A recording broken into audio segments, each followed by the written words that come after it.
बलिदान। गांव के एक छोटे से कच्चे घर में रहने वाला रामू एक गरीब मजदूर था। दिन भर ईंट भट्टे पर काम करता और रात को थका हारा अपने घर लौटता।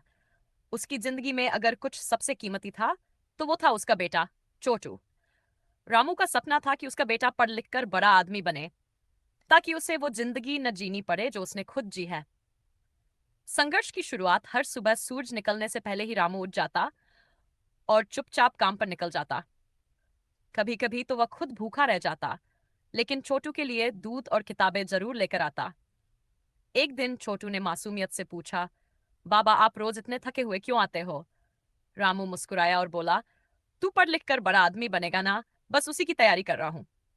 छोटू को तब समझ नहीं आया, लेकिन रामू के दिल में एक ही आग थी, अपने बेटे का उज्जवल भविष्य। पढ़ाई का संघर्ष, स्कूल की फीस भरना रामू के लिए आसान नहीं था। कई बार उसे अपने पुराने कपड़े बेचने पड़े, तो कई बार उसने रात को भी काम किया। एक दिन स्कूल से नोटिस आया, अगर फीस नहीं भरी गई तो नाम काट दिया जाएगा। रामू पूरी रात जागता रहा और अगली सुबह उसने अपना सबसे प्यारा सामान बेच दिया, अपनी माँ की दी हुई पुरानी घड़ी।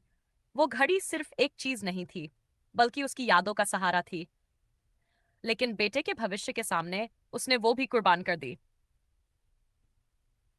दिल तोड़ देने वाला पल एक दिन छोटू ने अपने दोस्तों को महंगे कपड़ों में देखा और घर आकर गुस्से में बोला, आप मेरे लिए कुछ अच्छा क्यों नहीं ला सकते? सबके पास सब कुछ है, मेरे पास कुछ भी नहीं।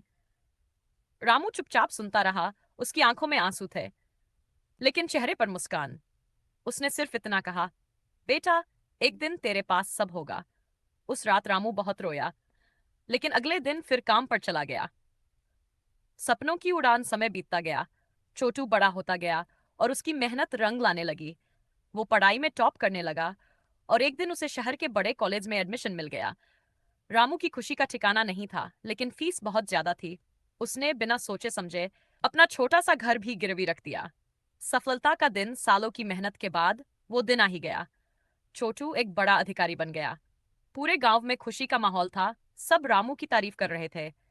छोटू ने अपने पिता को गले लगाया और रोते हुए बोला, बाबा आज जो कुछ भी हूं आपकी वजह से हूं।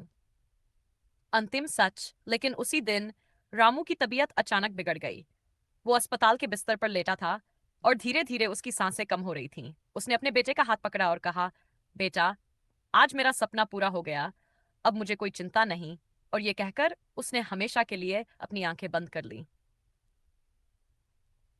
सीख, उस दिन छोटू को समझ आया कि एक पिता का प्यार शब्दों में नहीं होता, वो उसके त्याग और बलिदान में छुपा होता है। एक बाप अपनी खुशियां छोड़ देता है सिर्फ इसलिए ताकि उसका बच्चा मुस्कुरा सके।